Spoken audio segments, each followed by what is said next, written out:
do Evangelho segundo nos escreveu São João, capítulo 14, leremos somente o verso 6, a nossa meditação esta manhã de domingo.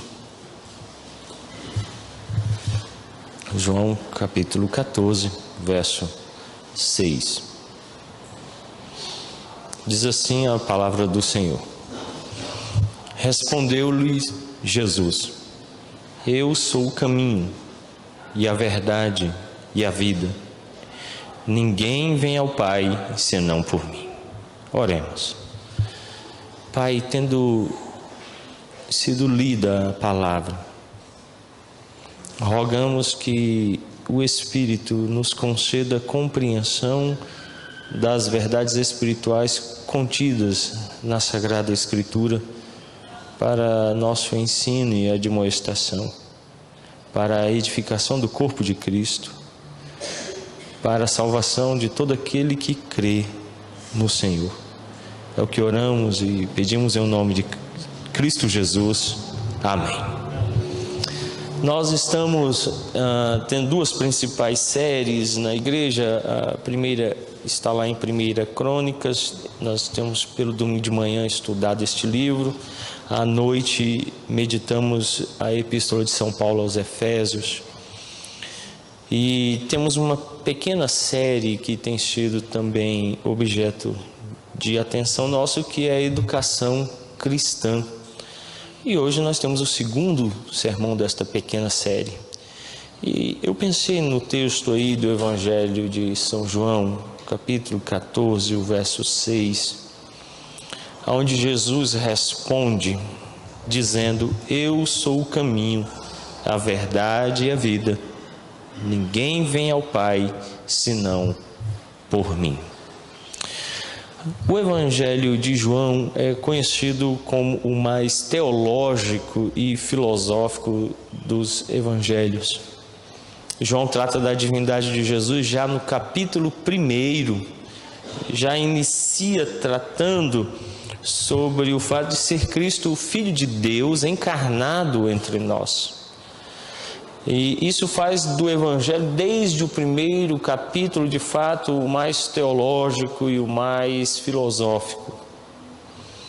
A educação cristã, algumas vezes, parece estar desprovida daquilo que distingue ela de tudo mais: Jesus Cristo. Se há algo que faz com que a educação cristã seja distinta, é a centralidade na pessoa e obra de Cristo. E muitas vezes essa distinção tem estado ausente, o que tem reduzido a educação cristã a métodos humanos ou sistemas filosóficos de pedagogia humana. Mas o que faz a educação cristã ser caracterizada como cristã é ter Cristo Jesus como centro. E o capítulo 14, o verso 6 de João vai nos falar sobre isso. Nossa fé deve ser um guia, um fundamento onde estamos firmes contra as ciladas do inimigo e deste mundo em queda. Portanto, quando nós pensamos em termos de educação cristã, nós precisamos nos lembrar sempre de que Cristo Jesus é o centro dessa educação cristã e que nossa fé, portanto, vai nos guiar e vai ser um fundamento sobre o qual vamos construir qualquer conhecimento ou vamos lidar com qualquer conhecimento. O que faz a teologia a mãe de todas as ciências não é a quantidade de conteúdo, mas é o fato de que este conteúdo é toda a verdade. A teologia cristã, ela é construída sobre a Escritura, e a Escritura é a única verdade, e por mais redundante que seja, verdadeira, porque o mundo tem uma verdade falsa. O mundo tem lidado com uma verdade de uma realidade em queda. Quando o cristão toma as Escrituras, e muito bem disse João Calvino, as Escrituras se tornam o óculos pelo qual podemos ver o mundo da forma correta.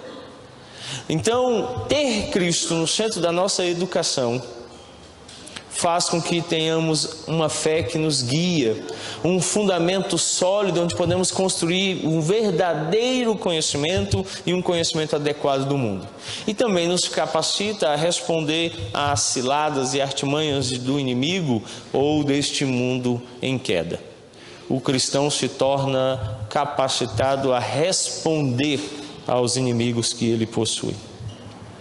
Nancy Pearcey, no livro Verdade Absoluta, diz o seguinte: uma boa educação na análise de cosmovisão é elemento tão básico do sistema de defesa do cristão, odieno, quanto era o escudo nos dias em que o viajante prudente precisava estar preparado para repelir ataques de ladrões bramindo espadas. Em nossos dias, os bandoleiros intelectuais roubam dos jovens a fé e os fazem servindo-se de argumentos baseados na areia movediça de o que todo mundo sabe e o de modo como pensamos hoje. Estes jovens precisam encontrar a rocha e saber porque ela é sólida e porque o mundo prefere a areia movediça. Quando nós tomamos o Evangelho de João, João constrói uma premissa muito básica, que não há possibilidade de existir mundo, de existir qualquer criatura que seja, ou de haver salvação, ou se há condenação, ela só é possível na própria pessoa do Cristo encarnado. Por isso eu repito a ideia principal de que a educação cristã deve ter como premissa básica estar centrada na pessoa e obra de Cristo. E nossos jovens hoje têm sido roubados da fé por premissas de areia movediça, que mudam constantemente, são falsas e não resistem à cosmovisão cristã. Mas por que não temos aplicado essa cosmovisão ou não temos uma educação cristã que responde à altura a essas dificuldades? Porque nós movemos aquilo que deveria ser o eixo, aquilo que deveria nos dirigir, que é o próprio Cristo, e o colocamos de lado. E começamos a buscar filosofias outras ou sistemas outros para nos fortalecer, dentre eles métodos. Eu não sou contra métodos, sistemas ou filosofias. Eu só quero dizer que todos eles se tornam nulos e vãos quando não tem Cristo como centro. E eu preciso medir tudo isso e dirigir tudo isso a partir da pessoa de Cristo. Precisamos de uma cosmovisão cristã consistente com a realidade e capaz de respondê-la com a verdade verdadeira. Como estamos aplicando a cruz de Cristo ao nosso dia a dia? Essa é a pergunta principal. Qual o valor? Quando você liga a sua TV, como você aplica a obra redentora de Cristo a isso? Quando você compra um livro, como é que você consegue discernir o que está sendo transmitido ali como ensino e verdade a partir da cruz de Cristo? Então precisamos de uma cosmovisão cristã que seja consistente, que responda à realidade, que confronte a realidade e que tenha uma resposta de uma verdade verdadeira. Não é um pensamento de uma denominação ou de uma linha teológica, mas é aquilo que o próprio Deus disse na palavra dele, e Deus é a verdade. Então, nós precisamos de uma educação cristã que tenha esse balizamento quanto à cosmovisão cristã. Então, nós vamos usar 3 facetas da fé para nos ajudar a partir lá de João 14,6. A verdade, a vida e o caminho. Bom, em primeiro lugar, a verdade. A verdade diz respeito a tudo que Deus revelou sobre Ele mesmo, especialmente em Cristo Jesus. O verso 6, João declara: respondeu-lhe Jesus: eu sou o caminho e a verdade e a vida. Ninguém vem ao Pai senão por mim. Jesus diz que Ele mesmo é a verdade. Então a verdade diz respeito a tudo que Deus revela em Cristo. Não há verdade fora de Cristo. Tudo fora de Cristo é mentiroso. Então, quando você elege um sistema filosófico, se esse sistema filosófico não estiver balizado na própria pessoa e obra de Cristo, ele é mentiroso. Toda vez que você elege um princípio pedagógico para dirigir você, se ele não estiver alicerçado na própria pessoa e no ensino de Cristo, ele é mentiroso. Porque só Jesus é a verdade. Então, todas as minhas relações de mundo precisam estar relacionadas com a própria pessoa de Cristo. Não há uma educação cristã verdadeira sem Cristo, porque sem Ele, ela é mentirosa por si mesma. Quando Ele diz, eu sou a verdade, Ele está dizendo que toda vez que você quiser ser verdadeiro, você precisa estar centrado nele, você precisa tê-lo como diretriz máxima de pensamento, de ação, porque senão você estará tratando de mentira. Então, o primeiro passo para uma educação cristã vencedora é baseá-la na verdade. Isso é compartilhado todos os dias pelo povo de Deus e entre eles por meio da pregação, do ensino e da vida à luz do Evangelho. Abra a sua Bíblia, a epístola que São Paulo escreveu aos Gálatas, o capítulo 2, para lermos o verso 5, aos quais nem ainda por uma hora nos submetemos, para que a verdade do Evangelho permanecesse entre vós. Ainda o apóstolo São Paulo, escrevendo aos Efésios, no capítulo 1, verso 13, em quem também vós, depois que ouvistes a palavra da verdade, o evangelho da vossa salvação, tendo nele também crido, fostes selados com o Santo Espírito da promessa. O evangelho transmite essa verdade. O Evangelho nada mais é do que a apresentação do próprio Cristo como Salvador daqueles que estão condenados em pecado. Por isso, o ensino e uma vida à luz do Evangelho transmite a verdade de Cristo.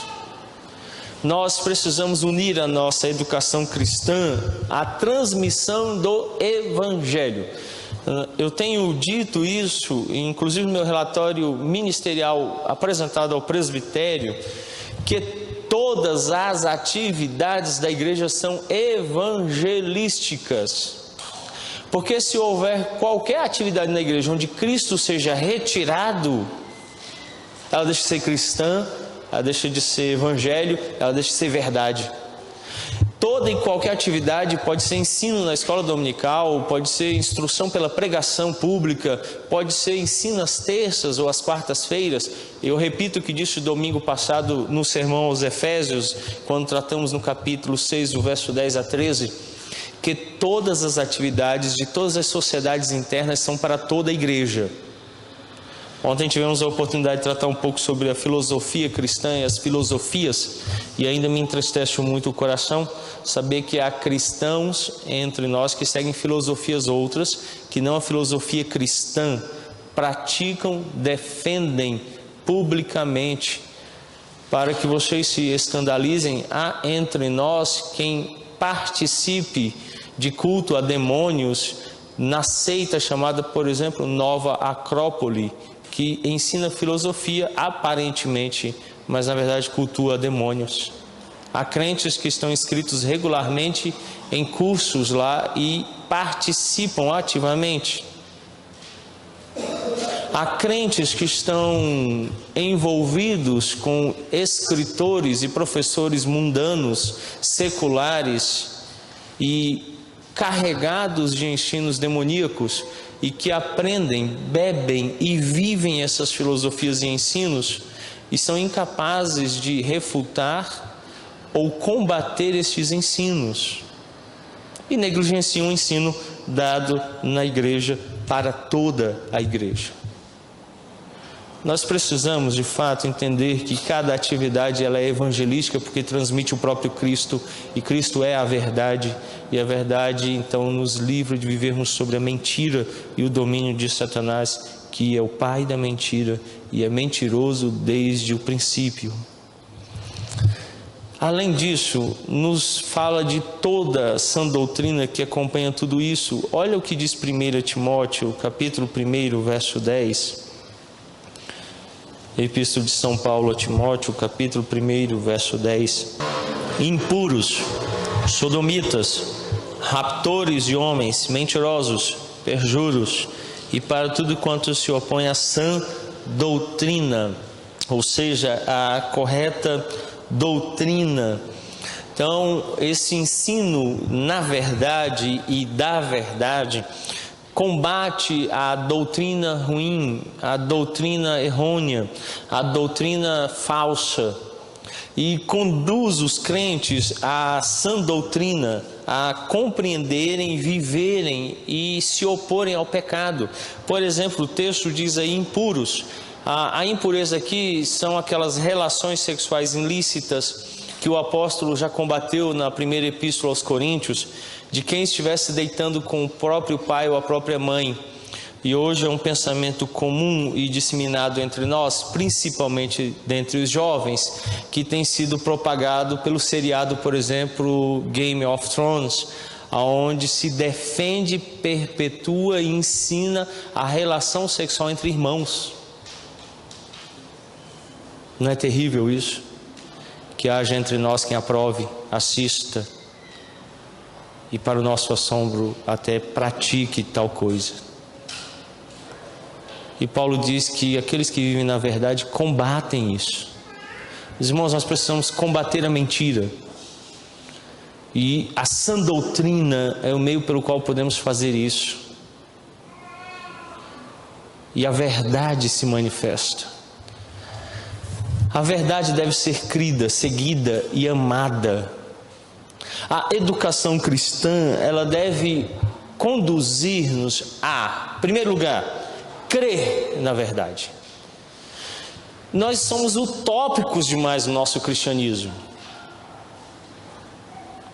Nós declaramos que não cremos em determinados atos ou práticas, mas nós permitimos, nós aprovamos e veladamente, às vezes até assistimos ou praticamos aquilo.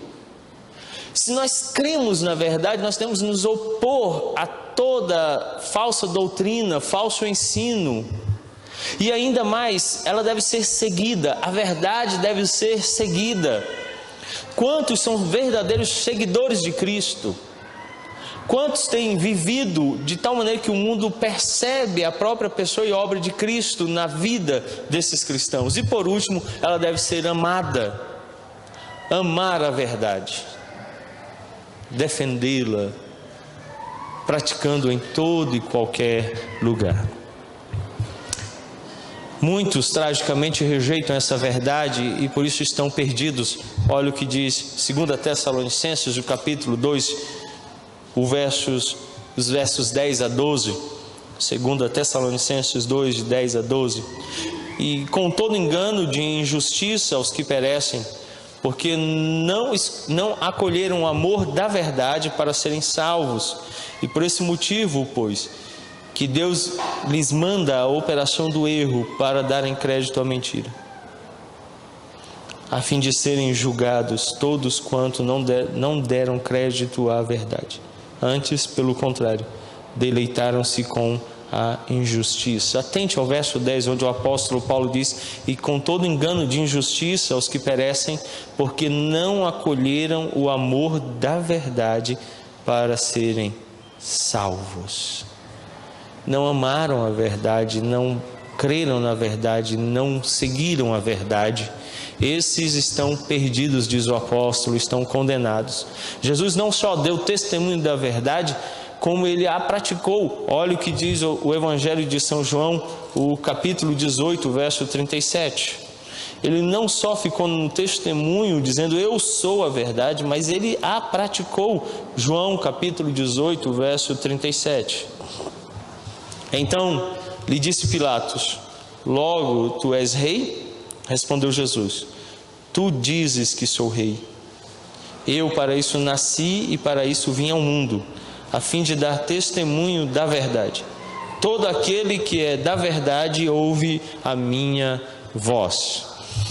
Jesus declara que ele veio dar testemunho da verdade, mas além do testemunho, ele encerra o verso 37 dizendo: todo aquele que é da verdade ouve a minha voz. O ensino de Jesus transmitia a verdade e fazia daqueles que ouviam a voz dele verdadeiros seguidores, que viviam na verdade, praticavam a verdade. Nós precisamos dar testemunho, ensinar a verdade e viver a verdade. A educação cristã precisa transmitir para que os ouvintes sejam também seguidores da verdade. Em segundo lugar está a vida. A vida, especialmente nos escritos de João, se refere a um relacionamento vital e eterno com o Deus vivo. Olha o Evangelho de São João, capítulo 17, o verso 3. E a vida eterna é esta: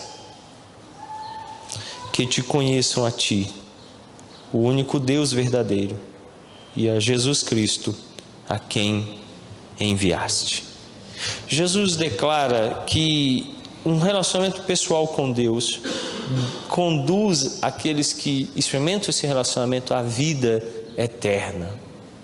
Por isso, vida eterna é esse relacionamento que produz vida, é esse relacionamento eterno com Deus.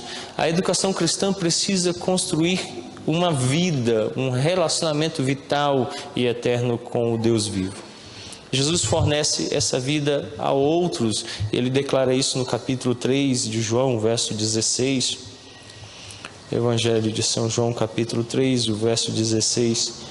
Porque Deus amou ao mundo de tal maneira que deu o seu Filho unigênito, para que todo que nele crê não pereça, mas tenha a vida eterna. Capítulo 4, verso 10 de João, Jesus diz: replicou-lhe Jesus: se conheceras o dom de Deus e quem é o que te pede, dá-me de beber, tu lhe pedirias e ele te daria água viva. João capítulo 5, verso 21, Jesus declara: pois assim como o Pai ressuscita e vivifica os mortos, assim também o Filho vivifica aqueles a quem quer. E assim por diante. E é Ele também a própria vida encarnada. Ele não só transmite o ensino que vivifica, instrução e pregação que vivifica, mas Ele mesmo é a vida. Portanto, a educação cristã precisa transmitir o próprio Cristo e o ensino de Cristo àqueles que querem conhecê-lo, para que tenham vida e experimentem o próprio Cristo. Nós temos então uma maneira dupla na educação cristã de transmitir vida, transmitindo os ensinos do próprio Cristo e dando àqueles que ouvem o ensino o próprio Cristo. Nós precisamos ensinar o que Cristo disse para que conheçam a Cristo. Então terão vida. A educação cristã deve produzir vida e vida eterna. Experimentamos a vida primeiramente por meio da dádiva do renascimento, quando só é inteiramente por meio da graça que somos feitos filhos de Deus. João 1:12. A educação cristã, ela vai trabalhar com uma transformação do ser humano, não pela apreensão de conhecimento, mas de Cristo. O conhecimento vem atrelado porque vimos há pouco que a instrução das palavras de Cristo produz vida. E essa vida é o próprio Cristo. Então quem adquire esse conhecimento, adquire o próprio Cristo. É o Evangelho. Por isso, o fim da educação cristã deve ser sempre a vida eterna. Sempre. Qual é o objetivo de educarmos os nossos filhos, educarmos os crentes, educarmos os que estão de fora? Que conheçam a Cristo Jesus e tenham vida eterna. Esse sempre deve ser o objetivo de toda e qualquer instrução na igreja e da igreja, para que tenham conhecimento verdadeiro de Cristo e conheçam a vida e obtenham a vida eterna. Toda vez que um professor da escola bíblica dominical, ou um pai e uma mãe cristãos, ou você como cristão, dá uma instrução bíblica, ela deve ser uma instrução verdadeira, porque transmite Cristo, deve ser uma instrução que leva à vida, transmitindo a essa pessoa vida eterna, sempre, sempre. Toda educação cristã deve produzir vida eterna. A igreja tem deixado de fazê-lo.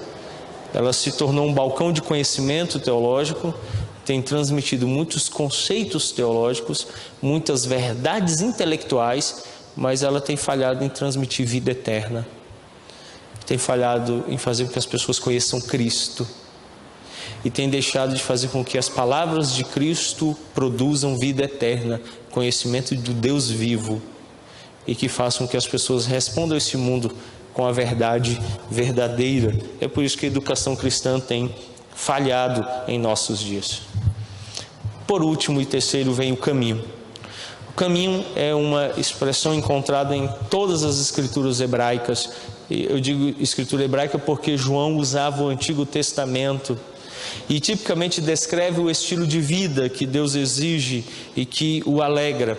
Nós vemos isso no Salmo 1, verso 6, mas eu queria que você abrisse a sua Bíblia em Isaías 30, o verso 21. Profeta Isaías, capítulo 30, verso 21. Quando te desviares para a direita e quando te desviares para a esquerda, os teus ouvidos ouvirão atrás de ti uma palavra dizendo: este é o caminho, andai por ele. O profeta, falando à nação de Israel, declara que quando eles se desviarem, ouvirão do Senhor uma palavra dizendo: esse é o caminho, andai por ele. Então é o estilo de vida que Deus exige do cristão, o modo de comportamento. Portanto, a educação cristã nos ensina a andar no caminho. O caminho é Cristo, a nos comportarmos como cristãos, pequenos cristos ou seguidores de Cristo. Por vezes chamado de o caminho do Senhor, o caminho dos justos ou o caminho da vida, são expressões que são utilizadas para denotar essa forma como devemos nos portar. Toda educação cristã mexe com a forma comportamental de relacionar-se com o mundo, como nos vestimos, como falamos, como pensamos, como agimos. Tudo deve ser influenciado pela verdade cristã vivida, experimentada no dia a dia. Ela se diferencia do caminho do mundo, do caminho dos ímpios e do caminho da morte. São expressões antagônicas que aparecem nas Escrituras. Devemos viver na nossa educação cristã o chamado caminho do Senhor, o caminho dos justos ou o caminho da vida, contrário ao caminho do mundo, o caminho dos ímpios ou o caminho da morte. A educação cristã, ela sempre vai apresentar duas proposições. Você deve portar-se, viver, ter uma relação de mundo assim. Esse é o caminho que você deve seguir. Em contrapartida, a educação cristã sempre vai dizer: esse aqui é o caminho do mundo, você não deve viver assim. Esse é o caminho dos ímpios, você não deve praticá-lo. E esse é o caminho da morte, você deve evitá-lo. Abra sua Bíblia no Salmo 1 para percebermos esta verdade na instrução dada pelo salmista no Salmo 1. Bem-aventurado o homem que não anda no caminho dos ímpios, não se detém no caminho dos pecadores, nem se assenta na roda dos escarnecedores. A primeira coisa que ele apresenta aqui é: saia do caminho do ímpio. Depois ele declara: antes o seu prazer está na lei do Senhor, e na sua lei medita de dia e de noite. Verso 4: os ímpios não são assim, são como a palha que o vento dispersa. Ele então declara: cuidado com o caminho da morte. Antes, viva na lei do Senhor, medita nela, tem nela prazer, porque o ímpio é como palha seca levada pelo vento, é morte, não há vida. O verso 3 declara: o justo é como árvore plantada junto à corrente de águas, no devido tempo dá o seu fruto, cuja folhagem não murcha, tudo quanto ele faz será bem sucedido. Ele é verde, frondoso e frutifica. O ímpio é palha seca. Em vez de vida, há morte. Então ele diz: cuidado com o caminho da morte. E por fim, ele encerra no verso 5 dizendo: por isso os perversos não prevalecerão no juízo, nem os pecadores na congregação dos justos. Pois o Senhor conhece o caminho dos justos, mas o caminho dos ímpios perecerá. Por último, há uma distinção entre mundo e igreja.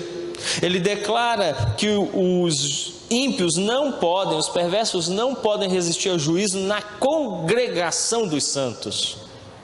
O mundo é distinto da igreja. Entenda isso, há uma distinção clara entre mundo e igreja. O caminho deles é distinto do caminho dos santos. A educação cristã, ela sempre faz isso, ela distingue caminhos, posturas, ações, ela distingue filosofias, ela distingue caminhos.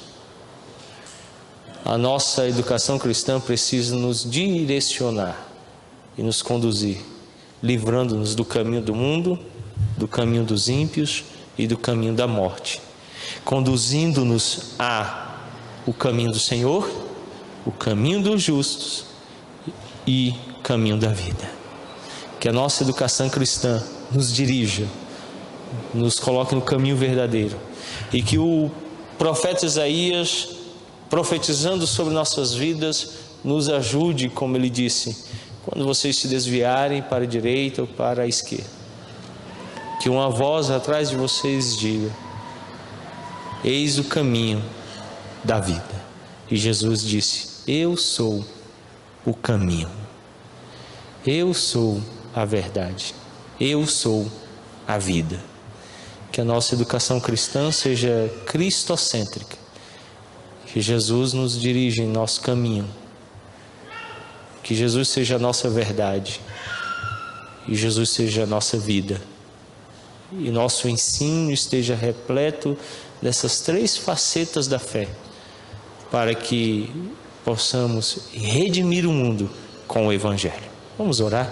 Curva a sua fronte, feche os seus olhos, vamos falar com Deus. Bondoso Pai, Tu és cheio de graça e de misericórdia, e através do Evangelho de São João, o Senhor nos instruiu de que o próprio Cristo é o caminho, a verdade e a vida. Portanto, ao instruirmos, ao ensinarmos, que possamos encontrar em Cristo a única verdade, para nos relacionarmos com este mundo verdadeiramente, sem sermos enganados pelo diabo, que é o pai da mentira, sem sermos iludidos pela verdade mentirosa hoje praticada pelos homens maus, e que a verdade prevaleça em nossa mente, que possamos de fato ser guiados por esta verdade que é Cristo e sermos instruídos nela. A nossa educação cristã também precisa experimentar a vida. Ela precisa produzir vida. E vida que é o próprio Cristo. E só encontramos verdadeira vida nele, em um relacionamento pessoal com o Pai. E que nossa vida seja, de fato, marcada pela novidade de termos nascido de novo. E que assim experimentemos em toda instrução e ensino e pela pregação a vida eterna. E por último rogamos, Pai, e pedimos: livra-nos do caminho mau, do caminho do ímpio, do caminho do mundo e o caminho da morte. Dar-nos, ó bondoso Deus, estarmos em Cristo, que é o caminho, e que nossa instrução e ensino e pregação e toda a verdade que transmitimos como igreja ensine a todo homem, em todo lugar, que só há um único caminho para a vida eterna e para a salvação, que é Cristo Jesus. E que nosso ensino, instrução e pregação guie-nos por este caminho, ajudando-nos e nos direcionando até o dia quando esta caminhada há de cessar. livra-nos de nos desviarmos do caminho, quer para a direita ou para a esquerda, que a Santa Palavra nos guie a cada instante. É o que pedimos, Pai, em o nome santo de Cristo Jesus. Amém.